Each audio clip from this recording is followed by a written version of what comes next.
Nem vale a pena ler esse livro aí do Padre José Eduardo. Se a pessoa lê por curiosidade, ela já está pecando também, porque nós sempre ensinamos que a igreja colocava no índex livros desse jeito, ou seja, que exaltam coisas que são contrárias ao que a igreja ensinou.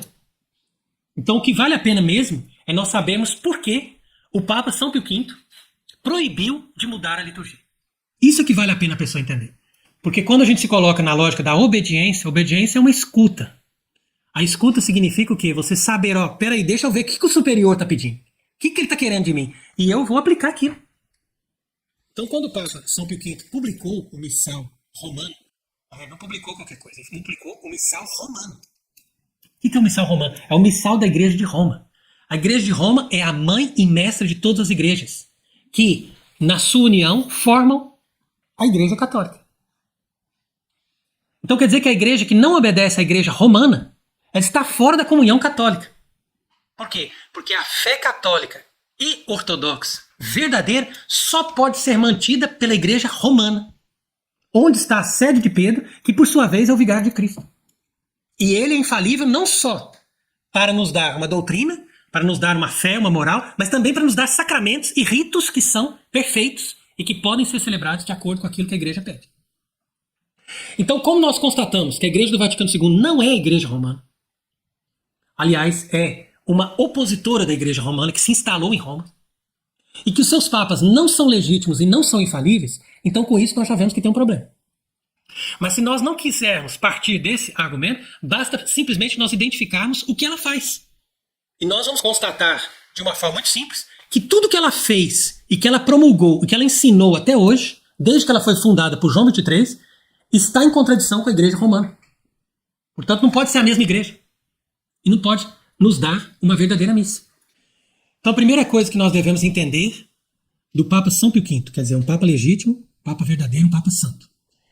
Quando ele recebeu a missão, uma vez terminado o Concílio de Trento, de restaurar, segundo o antigo uso, a missa e os sacramentos que eram celebrados pela Igreja Romana, porque tinha havido muitos acréscimos, as pessoas tinham, no decorrer da Idade Média, acrescentado certos costumes ou certas coisas, então cada um celebrava de um jeito, precisava padronizar aquilo e deixar a coisa bem organizada para não ter depois problemas. Porque na medida em que eles davam certas concessões, aí tinham outros que queriam incluir certas coisas que já estavam na mentalidade dos heréticos protestantes. Então quer dizer que o Papa São Pio V tinha uma missão importante para restaurar a coisa e deixar a coisa bem padronizada para não dar margem do protestantismo entrar ali sutilmente num missal, num rito, numa diocese e ir aos poucos tirando as pessoas da fé católica. Então o que ele fez? Primeiro ele fez uma reforma, uma verdadeira reforma litúrgica. Então ele convocou especialistas e pediu para eles o seguinte: olha, vocês vão analisar os missais antigos que estão nas bibliotecas aqui do Vaticano e vão ver qual que é a forma mais correta e mais precisa que a Igreja Romana celebrou desde os tempos mais antigos. E foi isso que eles fizeram. Então eles foram nos livros ali do século V, século IV, século VI. Nessa época eles foram encontrar os antigos códices para ver exatamente a forma de celebrar a missa. Então quando nós estamos falando da forma da missa, é o ordinário da missa, que a gente chama também em latim de ordo missae. Então eles restauraram o ordo missae da Igreja Romana. Depois de fazer essa tarefa de restaurar esse ordo missae, de restaurar o missal romano tal e qual os antigos padres tinham prescrito, então São Pio V colocou ali a impressão desse missal com essa bula que ele chamou de bula Quo Primo Tempore, que começa exatamente assim, que desde os tempos mais antigos, que aqui nós estamos celebrando desse jeito, a igreja sempre nutriu essa celebração. Então a Igreja de Roma faz questão de dar esse missal romano para as pessoas que quiserem celebrar. E, inclusive, a igreja, a partir de agora, vai obrigar todas as dioceses, todas as comunidades, todas as congregações a celebrarem segundo esse missal. A não ser que, então veja bem, aí ele dá a concessão. A não ser que alguém venha aqui e prove que esse rito tenha mais de 200 anos e que ele tenha sido aprovado pela Sé Apostólica. Então quer dizer que se tivesse provando que o rito tinha mais de 200 anos, não precisaria da aprovação da Sé Apostólica, seria a própria Sé Apostólica a confirmar o rito. E se tivesse menos de 200 anos, se ele provasse que a Sé Apostólica já estava de acordo com aquele rito, então está tudo bem. Mas, quando eles chegavam ali, diante do Papa, com um missal que tivesse menos de 200 anos, e que não tinha sido aprovado ainda pela Sé Apostólica, então o Papa simplesmente rejeitava. Por quê? Porque ele sabia que desde 1370, naqueles idos de 1370, ou seja, 200 anos antes da publicação do missal que é chamado Tridentino, já havia elementos protestantes entrando nas missas. Então não é agora, de 20 anos para cá, que os protestantes começaram a concelebrar a missa com os católicos. Não, isso aí já estava ali, desde aquela época, fermentando. Então, muito antes de Lutero, eles começaram a introduzir orações, introduzir certas coisas que tiravam o conteúdo verdadeiro da fé católica, daquelas celebrações, daqueles missais. Então, por isso que o Papa São Pio V, com muita sabedoria, com a infalibilidade, para promulgar esse documento, porque o Papa tem a sua infalibilidade toda vez que ele vai atuar como Papa para impedir o erro, para guardar a fé, manter a Igreja Católica como ela deve ser. Então, é claro que ele fez isso, não só proibindo esses ritos que podiam estar contaminados, e não só impedindo as pessoas, ou seja, as dioceses e as ordens religiosas, de continuarem usando esses ritos que pudessem estar ali mexidos, mas proibindo para sempre a Igreja de fazer uma outra missa e de mudar aquela missa, aquele missal romano, conforme ele tinha feito. Então isso aqui foi de uma prudência extraordinária, porque esses antigos tinham noção de entender uma coisa que as pessoas hoje em dia não entendem, que o conhecimento e a sabedoria das pessoas vai diminuindo com o tempo. E hoje em dia as pessoas já não têm mais a noção, a capacidade, o entendimento de perceber as coisas que as pessoas percebiam há 600, 700 anos atrás.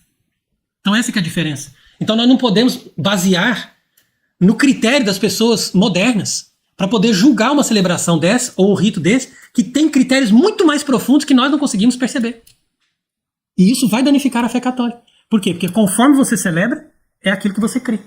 Então foi daí que o Papa São Pio V, depois de proibir qualquer possibilidade futura de mudança da missa ou de aprovação de um novo rito, ele vai dizer, ó, permitimos que em todos os lugares onde, em virtude de um costume, a celebração da missa tem um uso ininterrupto superior a 200 anos, que se possa continuar esse costume.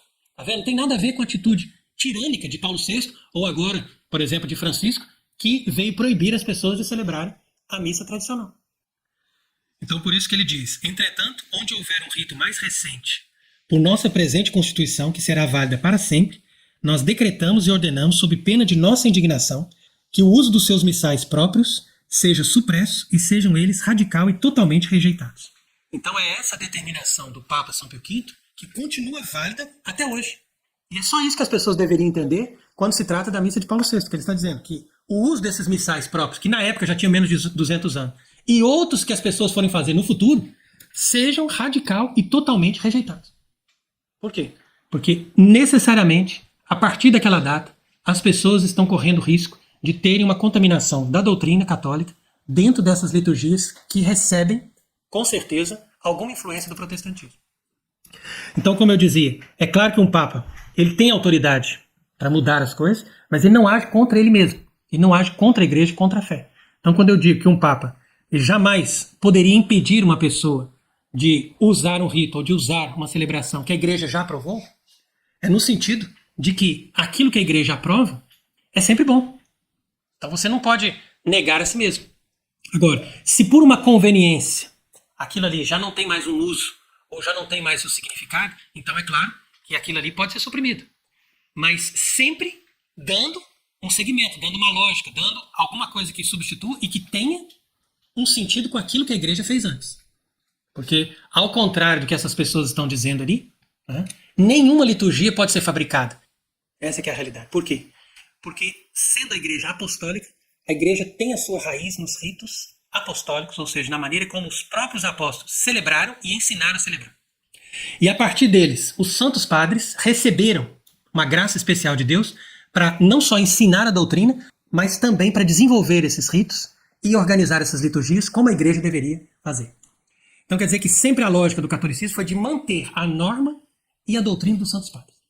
E como a missa de Paulo VI, como eu disse, não é feita por um verdadeiro papa e não é de forma alguma baseada na norma e na doutrina e nos verdadeiros ritos que são provenientes dos santos padres, então não poderia ter de forma alguma sua aprovação, nem na época de São Pio V, nem hoje em dia, muito menos quando nós estamos não só muito mais próximos dessa apostasia, dessa dissolução de toda a verdade católica, mas ainda estamos muito mais influenciados pelo sentimentalismo e por outras vertentes da sociedade moderna, que está com certeza muito mais contaminada que na época de São Pio V, no século XVI.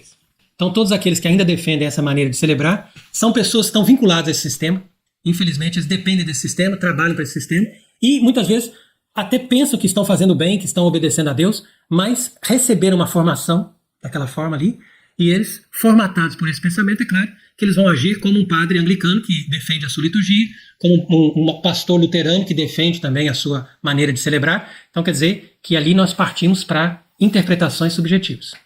Mas se nós quisermos ser fiéis à Igreja Católica, temos que manter aquilo que o Papa São Pio V decretou e aquilo que a Igreja sempre fez, porque mesmo que nós não tenhamos um único rito que foi celebrado em todos os tempos, com certeza nós temos um mesmo princípio e uma mesma lógica que foi seguida em todos os tempos, não importa em qual lugar e não importa em que tipo de celebração aprovada que a Igreja deu para as pessoas e para os sacerdotes cumprirem e fazerem diante de Deus. Não obstante tudo isso que nós dissemos, nós não queremos dizer que somos melhores do que os outros, ou que estamos aqui dizendo que os outros não têm nada válido, nada bom e que não prestam diante de Deus. Ao contrário, nós simplesmente chamamos as pessoas para participarem de uma beleza, de uma graça muito grande, que é pertencer à Igreja Católica e cumprir o que a Igreja Católica mandou e viver a sua liturgia, viver a sua realidade espiritual, que, por sua vez, nos conduz até a vida eterna.